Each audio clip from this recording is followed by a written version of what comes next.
इसलिए उस कटुता को दूर करो, वो जीवन को हमें गर्त में ले जाती, उसको दूर करो और भगवत भक्ति से जुड़ो, परमात्मा का भजन करो। तो फिर ये जड़ भरत बना राजा, सब कुछ छोड़ के एकांत में बैठ के और परमात्मा का भजन करता था। तो घर के लोगों ने सोचा कि यार ये कोई काम का नहीं, ना तो ये घर की व्यवस्था करता है, ना काम करता है, ना अपन से सही बोलता है, इसको ऐसी करो, यहाँ से उठा करके जंगल में छोड़ दो और जहाँ अपना खेत है वो उसकी रखवाली करेगा। अब वो जड़ भरत खेत की रखवाली करने गया, वो जिधर खेत है उधर पेट करके बैठ गया और दूसरी तरफ मुंह करके बैठ गया और कह रही आओ रे भाई, चुगलो रे खेत, यहाँ छोड़ दो, खाली रेत है।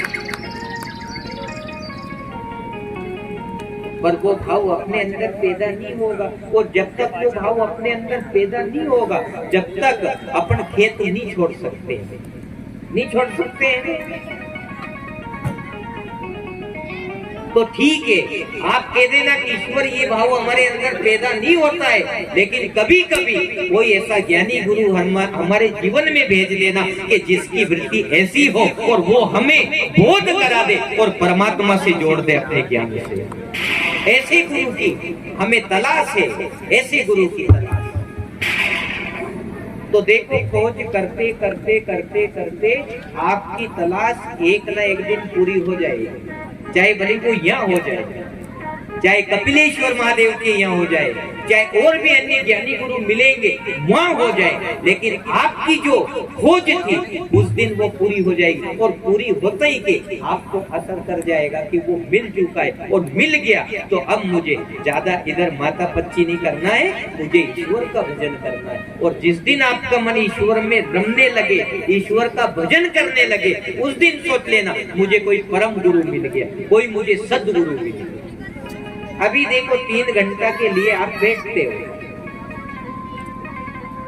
ये तो मेरी बलियारी समझना थोड़ी देर के लिए कि जो कि आपको मैं स्थिर कर देता हूँ, आपके मन को खींचता हूँ, आपको नत नया बोध कराता हूँ, मैं अनाहत से जोड़ने की कोशिश करता हूँ, ये मेरे कारण संभव है यहाँ 3 घंटा।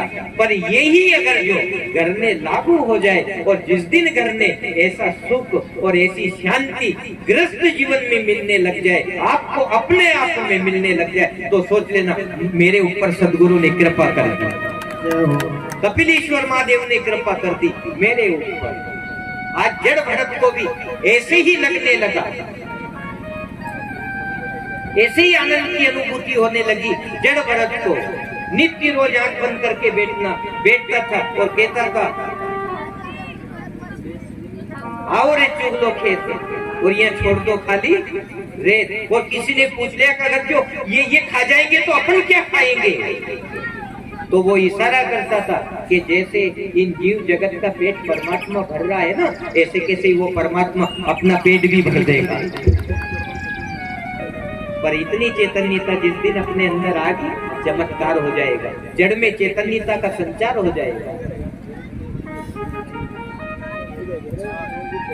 लोगों ने पूछा भी सही कि जड़ भरत जी आप ऐसा क्यों करते हो, तो उन्होंने कहा कि खाने वाला राम, खिलाने वाला राम, तो भगाने वाले का क्या था। कौन खिलाता है बताओ, ईश्वरी ही खिलाता है। अभी अपना खेत पक रहा है, अपनी फसल पक रही है, यदि उसको नहीं खाने देना हो ना आपको, तो उपाय भी कर सके, मजाल नहीं करके सृष्टि उसके अनुकूल चले, उसके अनुकूल चल ही नहीं सकती। अब जितनी भी खेती बाड़ी और जो आपको कुछ मिलेगा सब उसी की दी हुई देन तो है। कल भी आपने बड़ी नेति से वो चर्चा सुनी थी कि कहाँ पेड़ में वो फूल और फल प्रकट कर देता है और वो अपन को जिलाता है अपने पेट के नाने, वो परमात्मा ये सारी व्यवस्था करता है। तो परमात्मा ही श्रेष्ठ है कि नहीं, और है तो फिर जगत में आप ऐसे स्वतंत्र भाव से चलना और खूब आप परमात्मा का भजन करना। जड़ भरत का मन लग गया और यूं कहते हैं साहब के जड़ भरत को फिर घर के लोगों ने भगा दिया उसको कि ये कोई काम का नहीं है, इसको यहाँ से भगा दो रे। ऐसे वो एक जंगल में निकल के आ गया और कपिल मुनि का ऐसा आश्रम था, कपिलेश्वर भगवान का, महादेव का आश्रम था। वो ऐसी जगह बैठ करके तप आराधना करता था, साधना करता था। लेकिन एक दिन जो कहते हैं कि जो आदिवासी जो समूह का जो राजा था, उसके बेटा नहीं था, और उसने माँ से एक संकल्प उसने माँ के सामने कर दिया और कहा कि माँ, यदि तू मुझे पुत्र रत्न की प्राप्ति करवा देगी तो मैं तेरे यहाँ बलि चढ़ाऊंगा, और नर बलि भी चढ़ा सकता हूँ मैं माँ। अब उसके यहाँ थोड़े बहुत दिन बाद है ना, ऐसा समय आया कि भगवान की कृपा से पुत्र रत्न की प्राप्ति होगी, उसके यह बेटा जन्म। अब उसके मन में ये शंका होगी कि यार मैंने माँ के यहाँ मन्नत मांगी थी और मैंने नर बलि की कह दी थी, इसलिए मेरे यहाँ माँ जगदम्बा ने बेटा दिया है, मुझे पुत्र दिया है, मैं नर बलि चढ़ाऊंगा। तो उसने खोज करी तो ये एक ही आदमी बेटा था, मस्त मलंग निर्भय होकर के। राजा के सेवकों ने देखा कि अकेला है, आगे पीछे रोने वाला कोई नहीं है, चलो इसको पकड़ो और इसको ले चलो और इसकी बलि चढ़ा दो। उसी जड़ भरत को लेके गए, लेकिन जब उन सेवकों ने देखा ना वो मस्ती से चल रहा है, रति मात्र भी उसके चेहरे पे शूल नहीं है, चिंता नहीं है। लोगों ने कहा कि तू ऐसा चल रहा निर्भय, तुझे क्या पता है अभी तेरी बलि चढ़ा दी जाएगी। तो उसने यही तो कहा कि मारने वाला है भगवान, बचाने वाला है भगवान। अच्छा, अपन कथा सुन रहे हैं, आज 4 दिन हो गया। आप जितने लोग आ रहे हैं सब आ रहे हैं और मुंह भी आ जाए, अगर जो अपने कोई मार दे तो अपन तो मर जाते हैं ना, लेकिन मुंह भी नहीं मरी और थम भी नहीं मरी। बचाने वाला ईश्वर है ना। 4 दिन हो गया और अपन ने संकल्प किया कि अपन 31 जनवरी तक भागवत कथा सुनांगा कपिलेश्वर महादेव पे, और 31 तारीख तक दौड़ के आएंगे। तो याद रख लेना, मारने वाले से बचाने वाला बड़ा होता है, वो चाहे भले कितना ही भी बड़ा हो, ईश्वर बचा के रखता है। और जैसे ही बलि चढ़ाने का समय आया,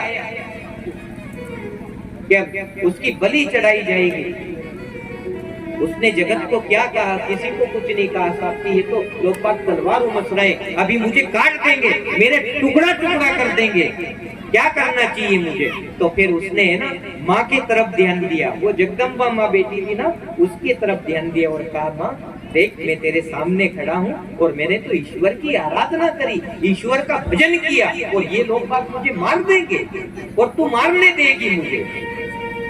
राजा ने आदेश किया कि चढ़ा दो रे इसकी बलि। माँ उस काष्ठ मूर्ति में से, पत्थर की मूर्ति में से प्रकट होगी और जो काटने जा रहे थे उनके हाथ पकड़ लिया और तलवार छुड़ा के और उन्हीं की गर्दनें उड़ा दी माँ जगदम्बा ने। उन्हीं की बलि चढ़ा दी, बताओ, और जड़ भरत को बचा दिया। तो भगवान नाम की भी तो कोई सत्ता होगी, कोई ताकत होगी, इसीलिए तो अपना मन स्थिर होता है और अपन भगवान की कथा सुनते हैं।